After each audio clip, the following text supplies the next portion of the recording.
Okay, so good morning, everyone. We're now on to panel 3.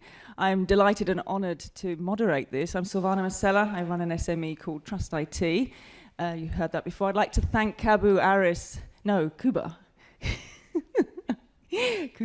and the Latvian Presidency and the European Commission for putting on this event. Now, before we start on our creating a risk management culture, we are going to zoom in on some results of a EU28 Cloud Security Conference that took place on Tuesday, organised by the Latvian Presidency, Ministry of Defence and ENISA. And I have the pleasure of introducing Vangelis Uzonis from ENISA, who will be providing a quick snapshot overview of the main findings, clearly. It's related also in the context we're working in with security. The whole security was the main theme running through the Cloud Conference, which assembled a variety of stakeholders from industry, academia, and policymakers. And so over to Vangelis to provide this overview. Thank you, Vangelis. Thank you, Silvana. Good morning, ladies and gentlemen. My name is Vangelis Uzonis. I'm representing ENISA here. I'm head of the Security Infrastructure and Services Unit. It's a pleasure to be here in the panel. So I would like to extend my thanks also to the Commission, to the Presidency, for inviting me. There was a problem with the female participation, but there were too many females in the panel, so they brought me to compensate. I don't believe that. No, I'm joking. So I promised Silvana to be very brief, reporting to you back on the outcomes of the conference. There was a very nice conference organized 2 days ago on cloud computing by the Presidency with the cooperation of ENISA. It was about cloud security. I promised to be brief, so I shall keep my promise. So, because I have Silvana here looking at me. Yes. So there are a few key points that I will just briefly explain. The outcomes will be published by the Presidency soon in the website of the conference. So as you know, cloud computing is an important technological development. For all IT people, this is not news. It is an evolution of what we know as servers, networks, computers, and so on. For new people dealing with the matter, it is definitely a revolution. However, it offers a lot of business opportunities, and many small companies and slowly more big companies are adopting cloud. There are some sensitivities related to the cloud, and I will briefly explain, how this relates to the security and privacy part. So the first conclusion, let's say, is that there is a problem with awareness of the cloud security. So definitely the two weakest links, which are the citizens and the SMEs, are not fully aware of the cloud security risks, and there are many issues related to this. And it's not only about awareness, but it's also about co-responsibility. So it is extremely important that SMEs and citizens understand the role as part of the business process delivery or business or service delivery, and they have to understand that they are also part of the threat landscape. So, and of course, we addressed the risk management issue, and we felt that we all need to follow a risk management approach.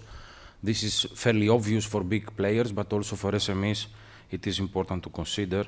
And there are now a number of tools emerging using complicated or less complicated techniques that can be used by SMEs. The second important topic is about transparency. So in the cloud area, there is a feeling that there is not enough transparency, and transparency is basically what the customers receive from a cloud provider. They don't know what is going on in a number of issues. For example, they don't know how secure the cloud is, and for that reason, they would rely on certifications or seals that prove in a way that the cloud is good. They will rely on SLAs. They will rely on a number of other things. We are not in position to propose a particular technique because there are different ways of using it. But however, we say that please, before you use a commercial cloud provider, make sure that you have some reassurances, some evidences that this cloud provider follows some state-of-the-art security approach audits, certificates, whatever. And there are certification schemes already for the cloud area, and ENISA has done also a meta-certification framework that analyzes them. There was also a little bit discussion about the NIS directive, because obviously cloud is a controversial issue regarding reporting. You saw in the morning what the representative from Microsoft said.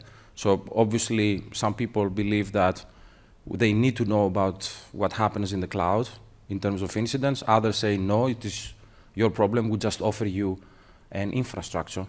So it's not the right time to go into the details, but definitely this is something that we have discussed.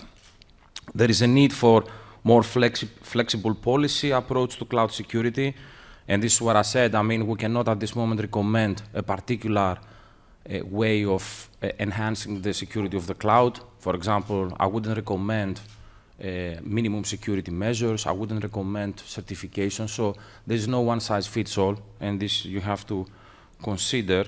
And however, one key message that I would like to pass today is that cloud is an innovation, let's say, is still at the infancy, so it is developing, it is emerging, and all people felt that maybe regulation will be the last resort, the last option before we should let the market, develop, we should let the market, grow, we should let, the players do the best to secure the services, and if at the end there are failures, then what the conference said, it's up to them to take the appropriate measures, but regulation should be the last resort.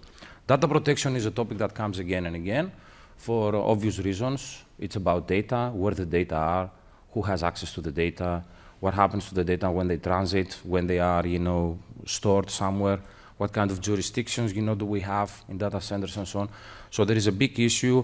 In our opinion, it's not about regulating, it's about implementing existing privacy methodologies, existing privacy good practices, using encryption if it is necessary. So before we quickly go into complicated regulatory matters, maybe there are good solutions at the implementation level.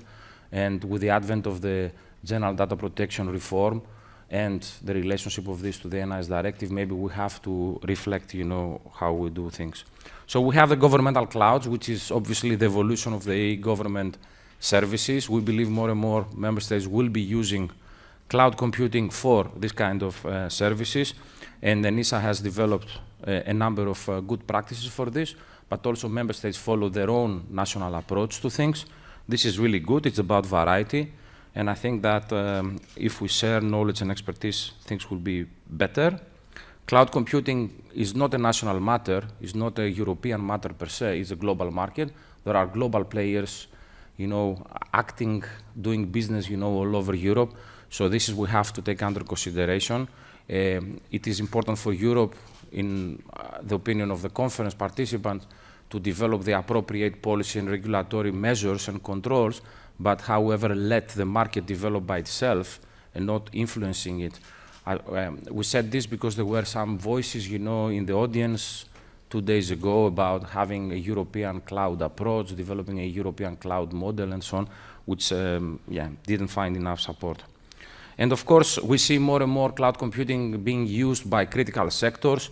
It's used by health sector, it is used by the finance sector.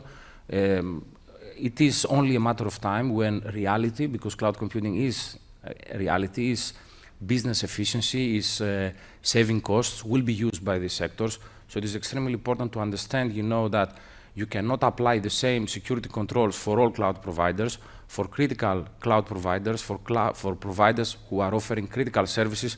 There need to be tougher requirements, more controls, there need to be more, let's say, complicated procedures and maybe reporting than others that deal with SMEs, email accounts, and others. So there should be a little bit of thought about the variety of possible cloud services and how they relate, to the criticality of the service offered. So if I may say so. And with this, I conclude because I see Silvana looking at me. All right? So back to you. Okay, thank you, Vangelis. We can give Vangelis a round of applause, please.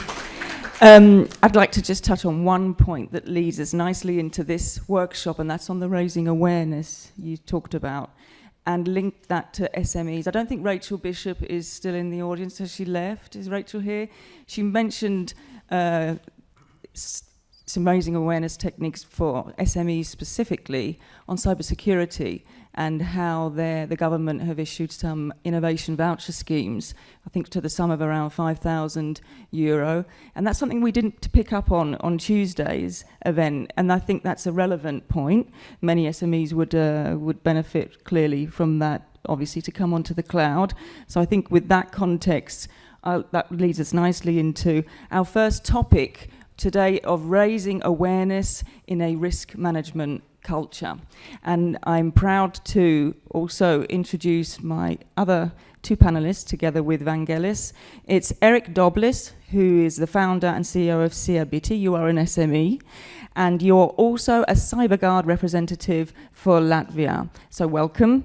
And then we also have Ilse Murane, who's an information risk manager from the Bank of Latvia. So welcome to this third panel. So Andres, with that, I'd like you to actually prepare the first question for the audience, and if you can get your monitor ready, I'd like to ask you to punch away.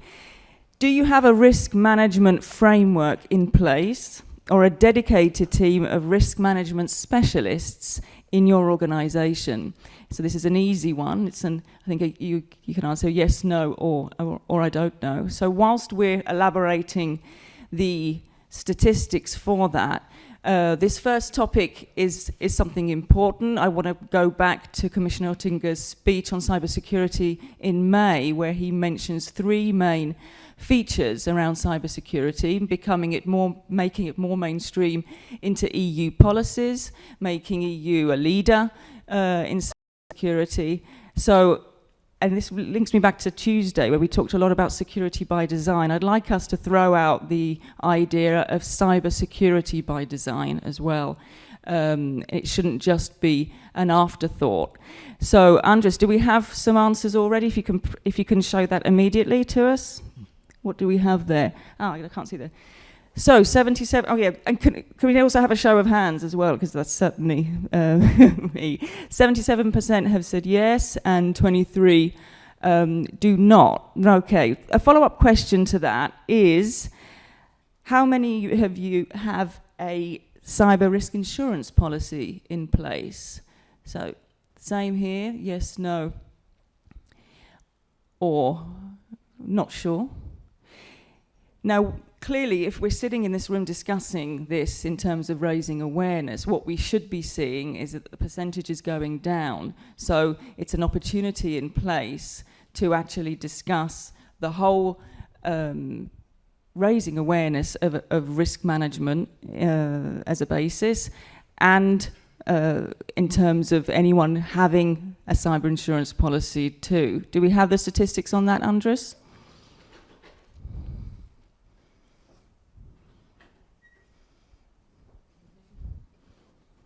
Okay, so interestingly, I thought that figure would be lower for 27% and 73 no. Okay, very good. So with that, we're going to elaborate on this whole raising awareness part, and I'm going to ask the first question to Ilse. How has the Bank of Latvia changed its cultural approach towards this risk management culture in the last years? So you have 3 minutes to give us a bird's eye view of this. Thank you.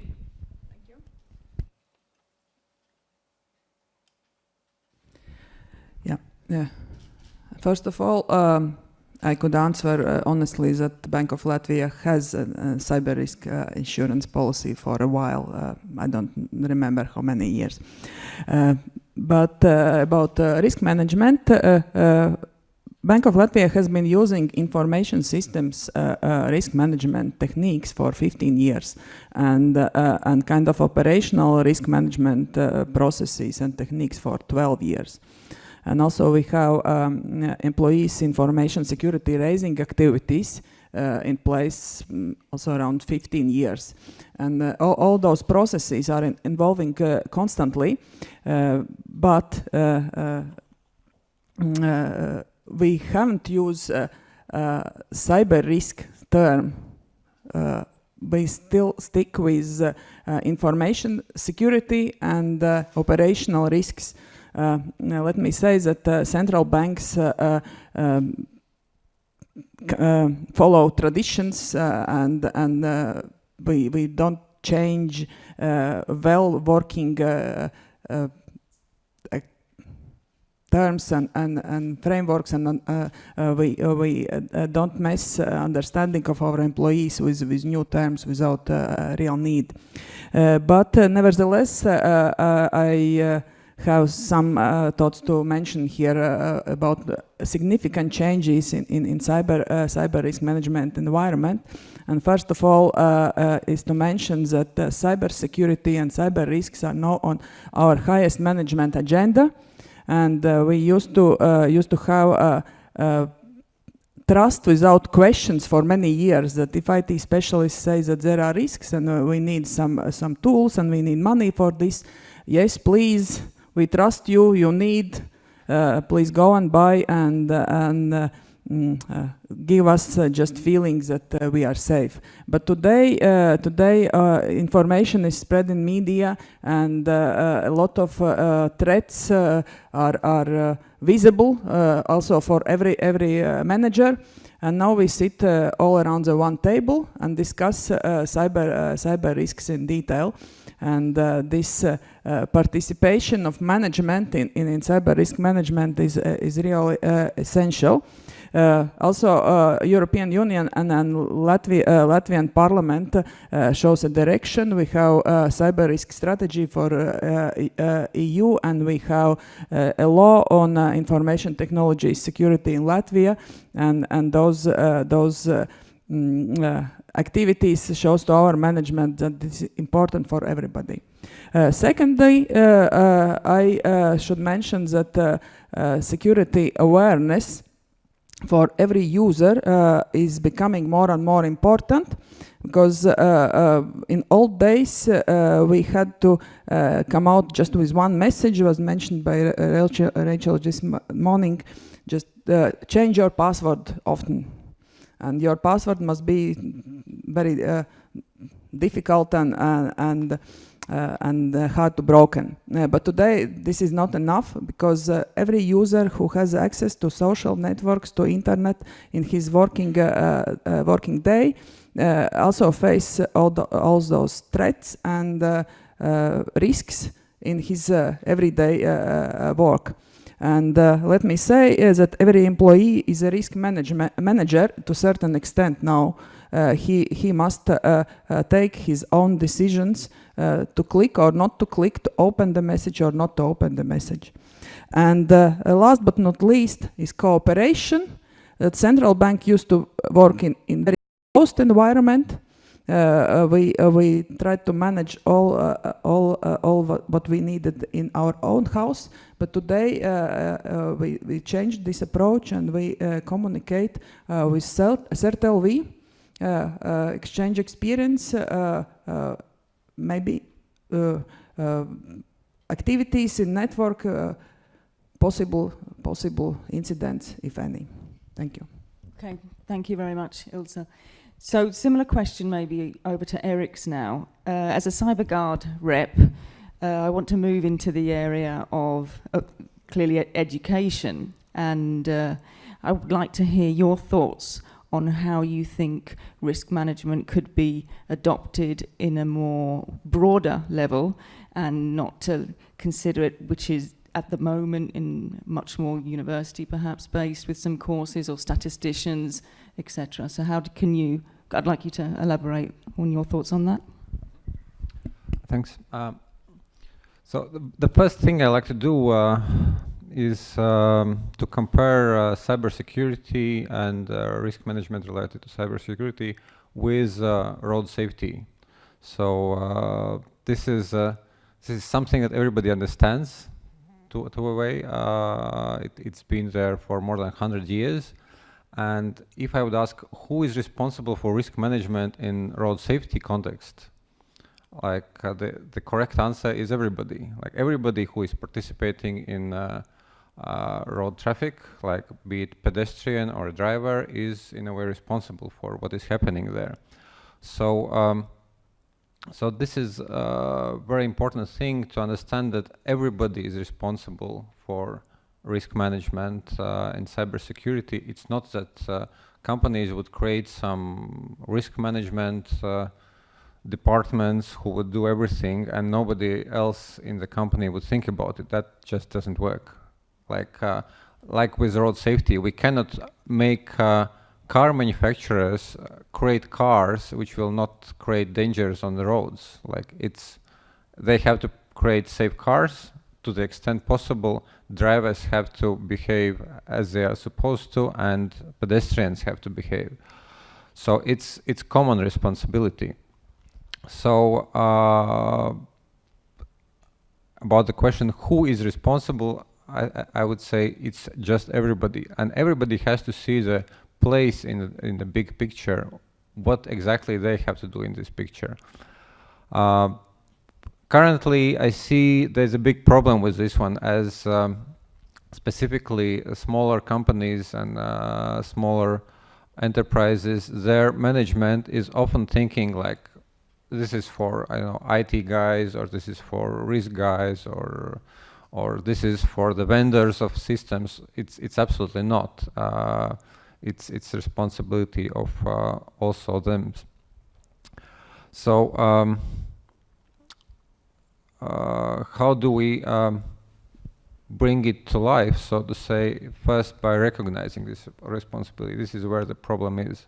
I've been teaching a course on information systems in MBA program, and I see the new managers, they get more understanding of their responsibility in this area, but we definitely will have to wait through, so to say, some generation change in corporate management until majority of managers will accept their responsibility.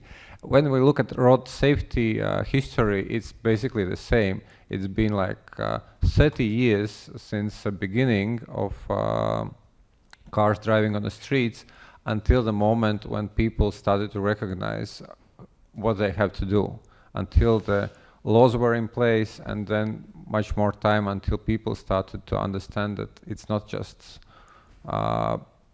following the laws as they are written, but also thinking about it all the time, analyzing all the time.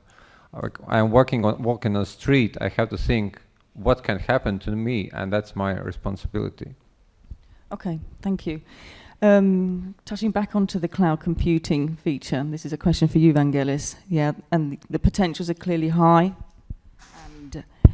and we ask ourselves, do cloud customers know what the risk implications are involved? So question to you, Vangelis, is how can security and trust undermine the use of cloud by other sectors such as finance and health?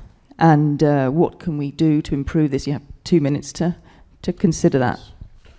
Well, as I said before, that cloud computing is becoming a very easy to use, fairly cheap to deploy technology. And not only SMEs, but also big companies would like to take advantage of it. So, however, in a few sectors, there are some regulatory constraints that do not allow, per se, the use of cloud. And I will mention the example of the finance sector, and we have here finance people that can maybe confirm this, that is not very clear, how cloud computing can be used in the finance sector. There are countries that they are more liberal, and they have somehow given the opportunity to banks to use, others not. The same is also valid for hospitals, and as you know, many countries are experimenting, with reforms in the health sector. They would like to move, services to the cloud, to electronic means, and they have to share data.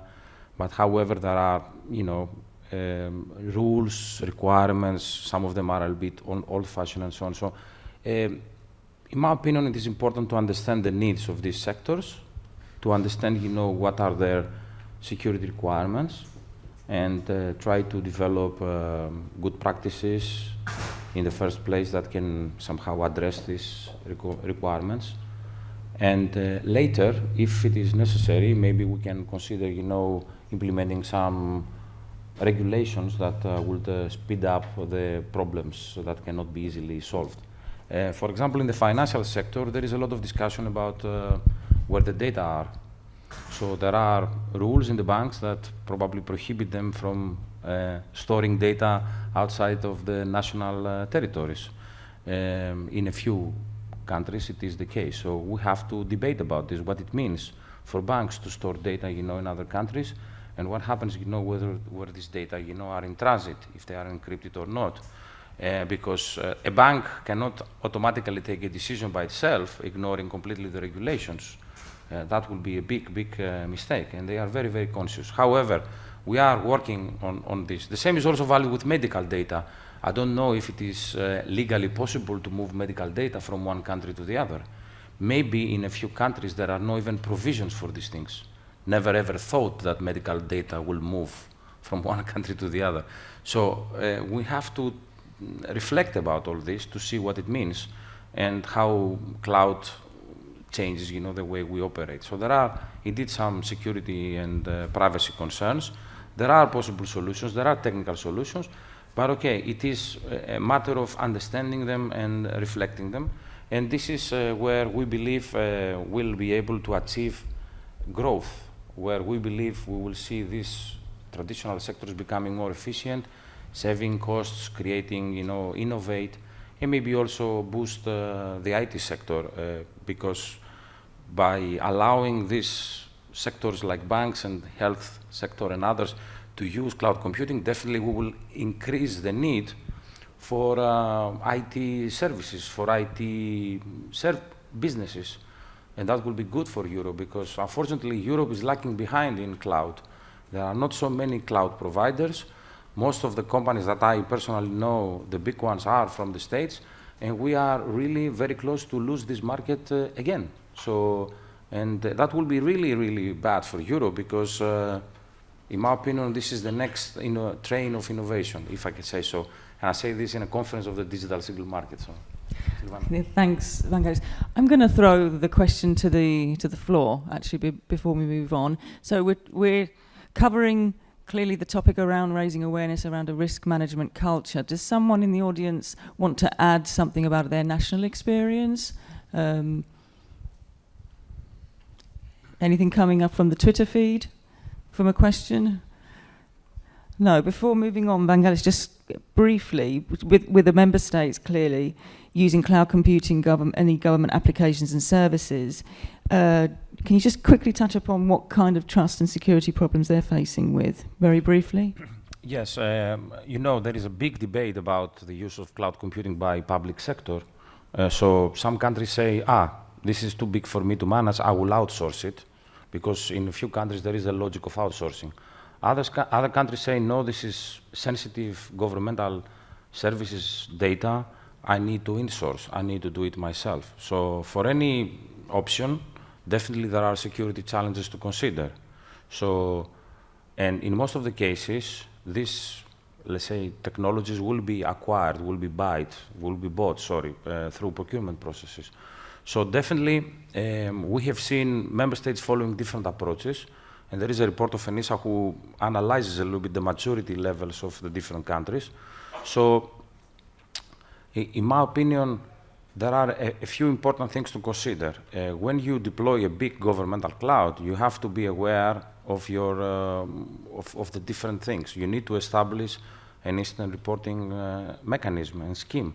So a team that will deal with possible incidents. You need to define minimum security requirements. You need to have probably procurement guidelines in general and explicitly on trust and security that can be used to buy services from commercial off-the-shelf providers. You need to make sure that you comply with the national regulatory rules of every country. You need to make sure as well that you have a business continuity plan and you regularly check and operate this. So basically, in the governmental cloud, you have to operate in a similar way like a big corporation. It is your private, let's say, cloud dedicated to a government, and the government has to understand, how critical this becomes, because obviously we've seen many cyber attacks to governments, and when GovCloud will be up and running, will be a very obvious target, you know, for the bad guys. Okay, thanks, Vangelis. So we're going to move a little away from the raising awareness now and actually consider democratization for risk management. Now, we heard before that Ilse says that they've had for many years in their bank risk management solutions, clearly, and it's fair to say that we consider it still today rather an elitarian approach.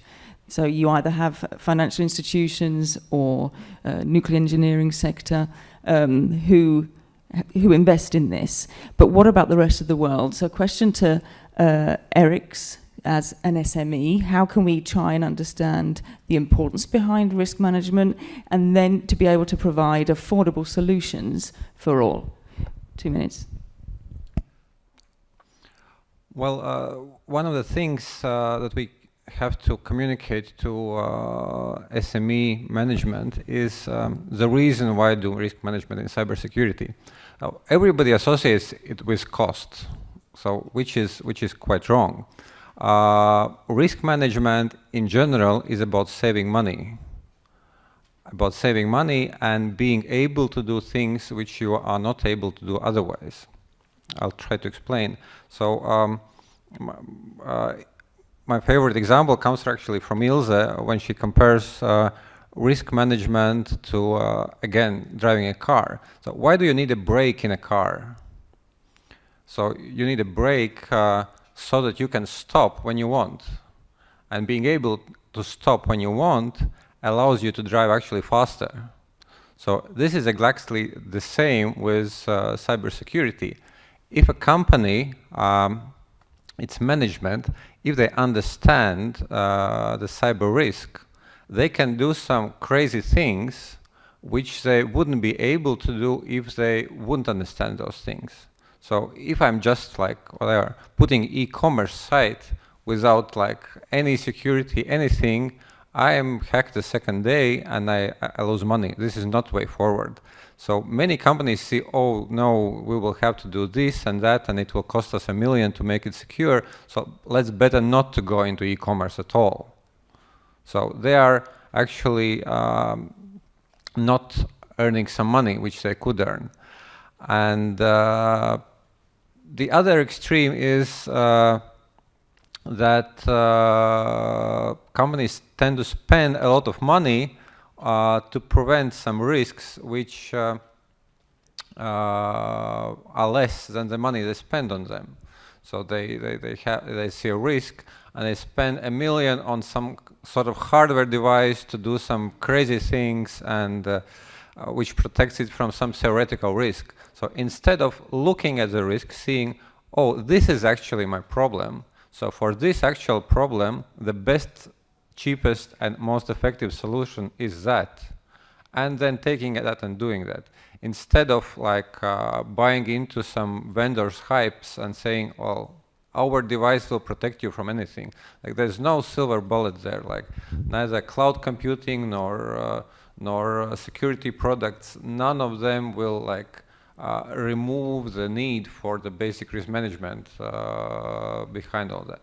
So about the framework, how to do it, it's really very simple. It's just a matter of doing it rather than understanding the framework. So it's about 3 things: understanding what can happen to me, like who can break into my network,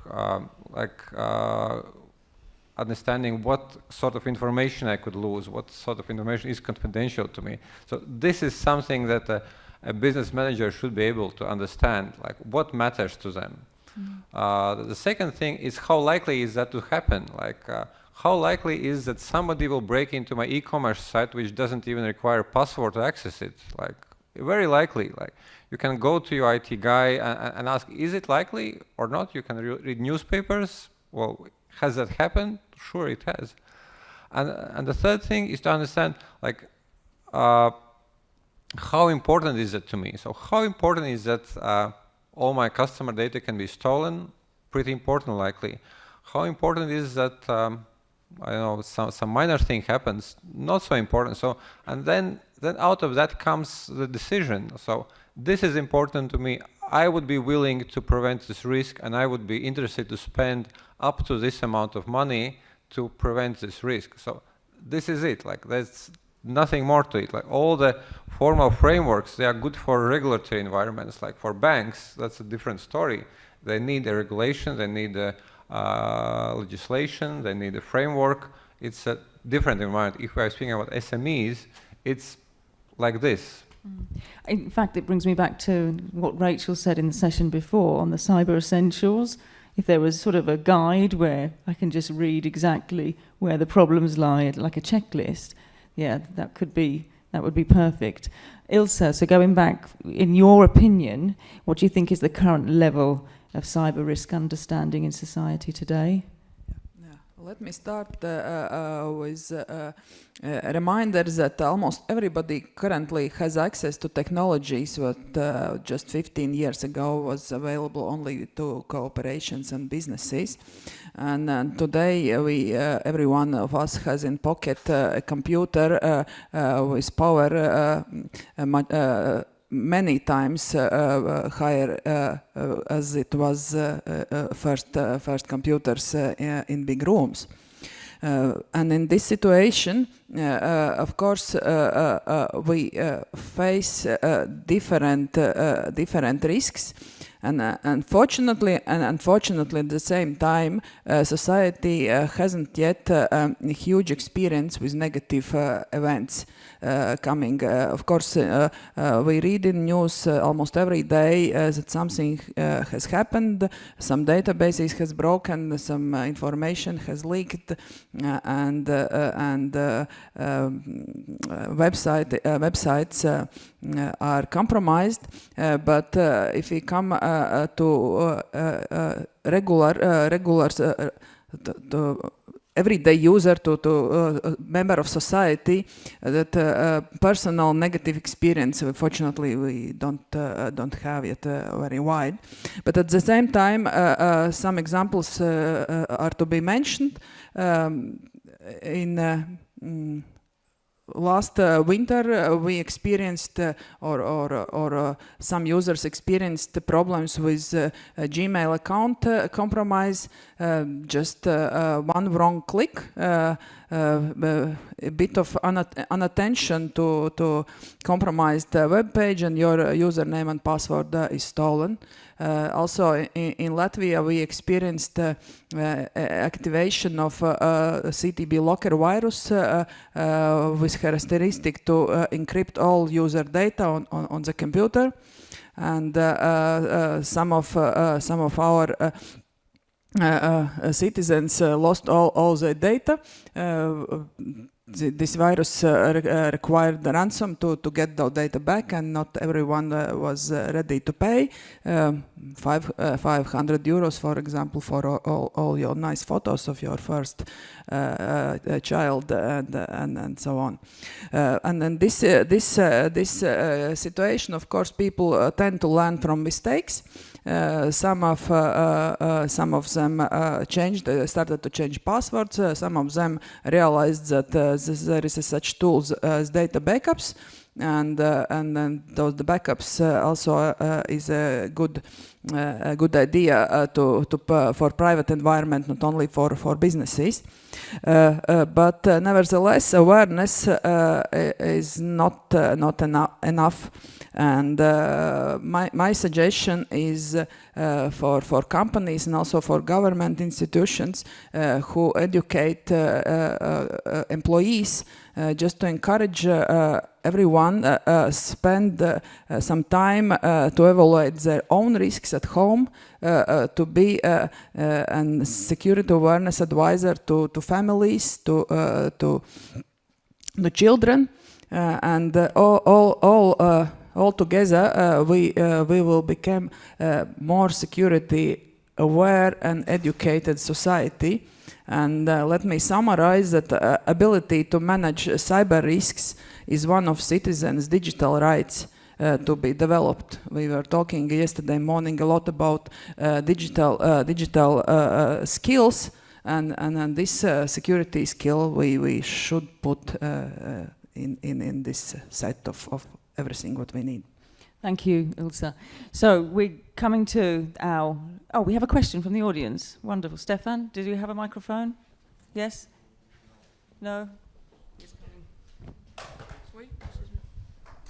Well, I would like to make a remark on the risk management approach in that sense that whenever I listen to people, and it was also here, that it was always the perspective, I have to manage my risk. But I think especially in cloud computing, often a company, a provider has to manage the risk of someone else. And this is mostly forgotten. So in security, we had these ideas already, I think from the 80s, that you have to go for a multilateral approach. And I think this is especially important to find the right balance if we have asymmetric situations, like big company is giving a service to an SME, for example, or to even an end user, because the smaller part is probably has much less means to explain what is actually my risk. And the problem on risk management is that I also can make the decision to drop, to not deal with the risk. I say the risk is so low because my assets in the game are so low, I just don't deal with the problem.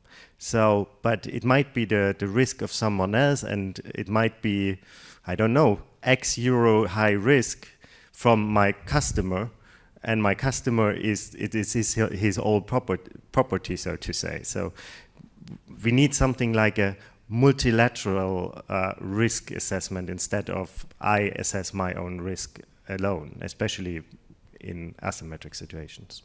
Yeah, that's a fair comment. Anyone want to pick up on that, Maku? If you could just say where you're from. Sorry, Stefan, you didn't say that. So Enisa. Yeah, Stefan is from Enisa, and Mika Kataiko still from Finland. One important thing, I couldn't more actually emphasize the fact that cyber risks are also risks. And this is something that when I'm doing my daily job back in Finland, developing cyber businesses with SMEs, basically this is the only way to sort of demystify this term of cybersecurity to the boards of SME corporates or even LE corporates. They understand when you talk about money. They understand when you talk about risks. So I've seen it very valuable to talk about risks management, even in the area of cyber risks, since actually even quite many of those former risks that we've seen related to people, finance, buildings, they are nowadays on top of IP network, so they are cyber risks. No, that's a very good point. It's linked. Do we have another question, or should we move on? Yeah. Okay. I actually have not a question, but I can ask maybe a colleagues to pull up the slide which was done in e-society workshop, and it's just a food for thought.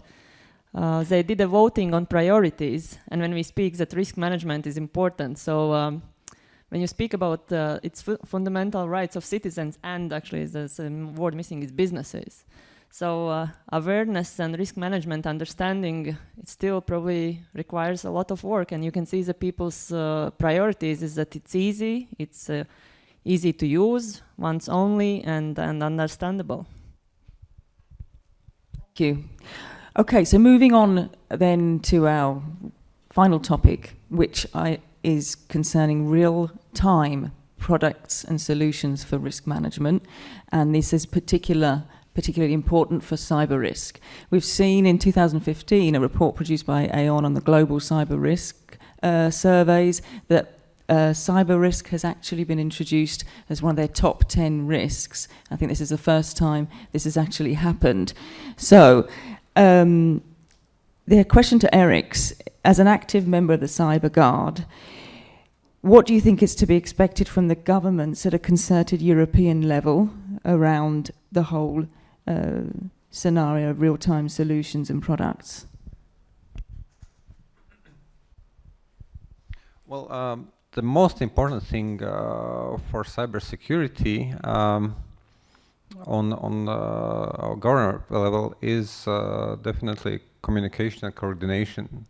So it's an issue. It's an issue with this in information security area, because companies, organizations, and governments they tend not to tell everybody else about the problems and issues they have with this. So, which leads to one company suffers some damage from something. The other company does know that the first one suffered this damage and suffers the same damage and learns it again. Like everybody is learning it on their own very often.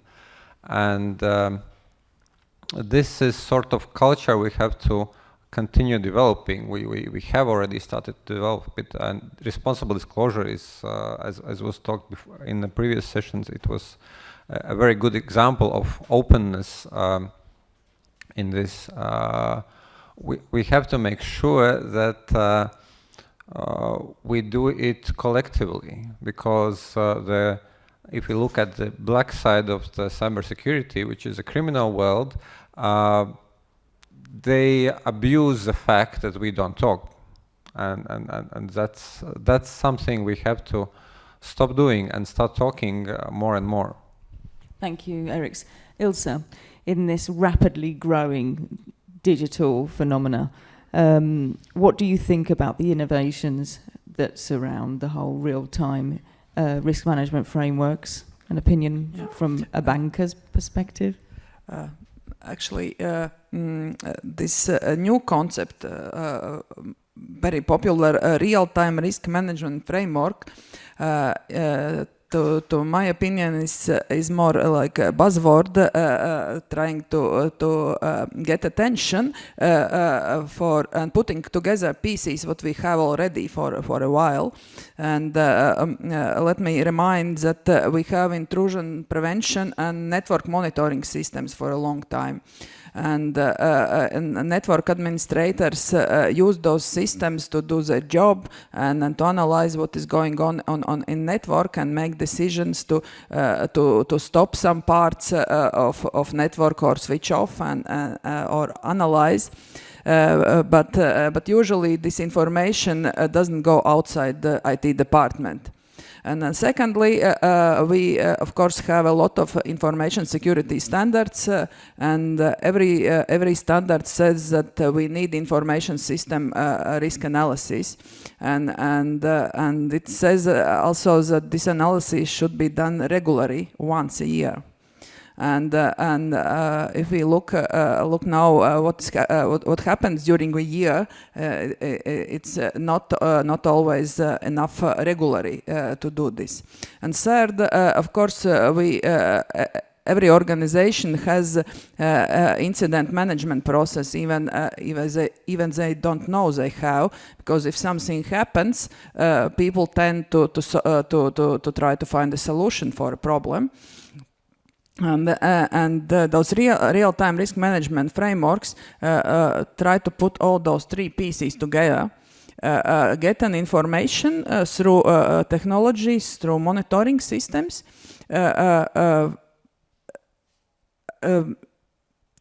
share this information up to right management level where to make a decision, and also make some records of what has happened, to give ability to analyze the whole picture from time to time. I don't know, is once a year often enough, but those real-time management systems serve two objectives. One is react immediately when it's needed, and collect information for analyze later on. And just to summarize, that those network monitoring systems are important, of course, but the even more important is to have a process around those systems, just to know enough clearly what to do with information what we receive from monitoring. Very good, Elsa. Before we wrap up, throw the floor to the question. Any question? Okay, so with that, I think we can take away perhaps three main themes from today's 45 minutes. So the first clearly is the creating awareness of a risk management culture for all, and for all we're saying the whole part of democratization. So democratizing risk management is key. It's not elitarian anymore. And three, that we need to be exposed to real-time solutions and products. If the governments can make this aware, then we would be working towards clearly more of a cybersecurity by design, as I said at the beginning, which is not far off from Commissioner Oettinger's speech back in May. So with that, I'd like to thank our panelists. I'd like you to give them a round of applause. Thank you.